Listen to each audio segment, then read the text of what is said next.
শান্তিতে শান্তির বাতাস বয়েছেন, শান্তিতে মোবাইল পেয়েছেন, কিন্তু বাংলাদেশি সংখ্যালঘুরা যদি নিরাপদ না থাকে এই শান্তি স্থায়ীভাবে বিপন্ন হবে।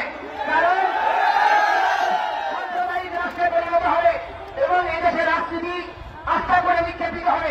এই জন্য গণতন্ত্রের জন্য, সহাবস্থানের জন্য প্রতিটি ধর্মাবলম্বীর বেঁচে থাকার, প্রতিটি সংস্কৃতির মানুষের বেঁচে থাকার অধিকারকে আপনি সমুন্নত করার দৃশ্যমান উদ্যোগ গ্রহণ করুন। আমরা আপনার সঙ্গে থাকবো এবং প্রগতিশীল বিপদগ্রামী করবেন না, বিভ্রান্ত করবেন না। একটা ইউরোপীয় চ্যানেলে বলেছে ধর্মীয় উস্কানি দিয়ে সারা দেশে দাঙ্গা লাগানো হবে। আজকের সমাবেশে আওয়ামী লীগের প্রেতাত্মারা নাকি টাকা খরচ করেছে, আজকে সেরকম কিছুই হয়নি। আমি বলতে চাই এই ইউরোপীয় চ্যানেলের বিরুদ্ধে সরকার ব্যবস্থা গ্রহণ না করলে আমরা স্বরাষ্ট্র মন্ত্রণালয়ে যেটা করতে যাব। অনুরোধ করব ঐতিহাসিক সংখ্যালঘু মন্দির, এটি ওয়ারিতে রয়েছে, আমাদের ঐতিহ্যের স্মারক, সেটি দখল করা হচ্ছে ভূমিদস্যুরা। আমি অনুরোধ করবো আপনারা সকলে সেই প্রতিষ্ঠান উদ্ধারের জন্য, দুর্গাপূজা করার জন্য সেখানে যথাযথ ব্যবস্থা গ্রহণ করবেন। এবং আমি পরিশেষে আপনাদের সকলকে বলবো, আপনারা যে এখানে নবজাগরণের উদ্যোগ দিয়েছেন, সাধু সন্তরা এই আন্দোলনের শিরোভাগে থাকবে। ছাত্ররা তারা এই আন্দোলনের যোদ্ধা, আর পেশাজীবীরা তারা আমাদের পরিপোষক। আমরা সম্মিলিতভাবে এগিয়ে যাব, কোন বিভক্ত হওয়ার সুযোগ থাকবে না। সম্মিলিত দেশ গঠন করুন। এবার যে আত্মত্যাগ স্বীকার করছে, আপনার চট্টগ্রামে আমাদের নিরাজ এদেরকে হত্যা মামলায় আসামি করা হচ্ছে, তারা কোন রাজনৈতিক দলের লোক ছিল না।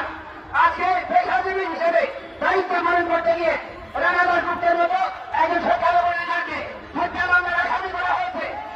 10 বাচ্চা ছাত্রের মতো একজন নিরপেক্ষ লোককে 2 মাস চাকরি থাকা অবস্থায় তাকে পদচ্যুত করা হয়েছে। কি বার্তা দিতে চাইছেন যে আপনারা দেশে সংখ্যালঘু শূন্য করবেন? প্রশাসন থেকে, বিচার বিভাগ থেকে আজকে আপনি দেখেন কোর্টে কোন হিন্দু বিচারপতি নাই।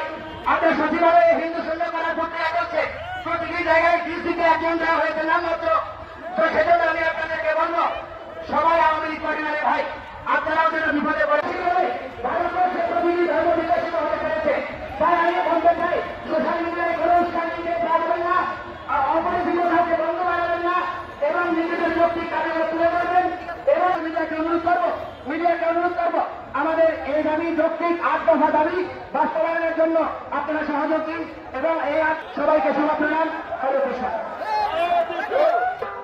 সবাইকে বসার অনুরোধ জানাচ্ছি, সবাইকে বসুন, শান্ত হন। আমরা আরো কিছুক্ষণ এখানে অবস্থান করবো, একটু বসুন। আমাদের জোটের সদস্যরা পরবর্তী কর্মসূচি ঘোষণা করবে, আপনারা বসুন, একটু অপেক্ষা করুন। প্রোগ্রাম শেষ হয়নি আমাদের, আপনারা একটু অপেক্ষা করুন।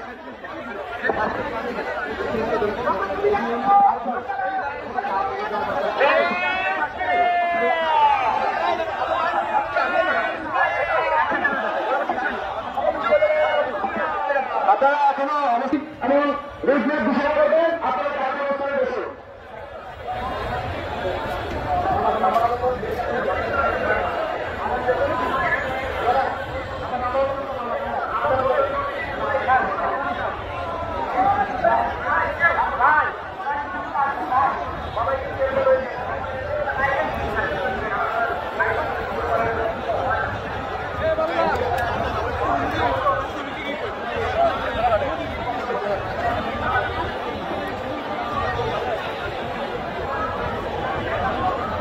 একটু সবাই সাইড হন, সবাই একটু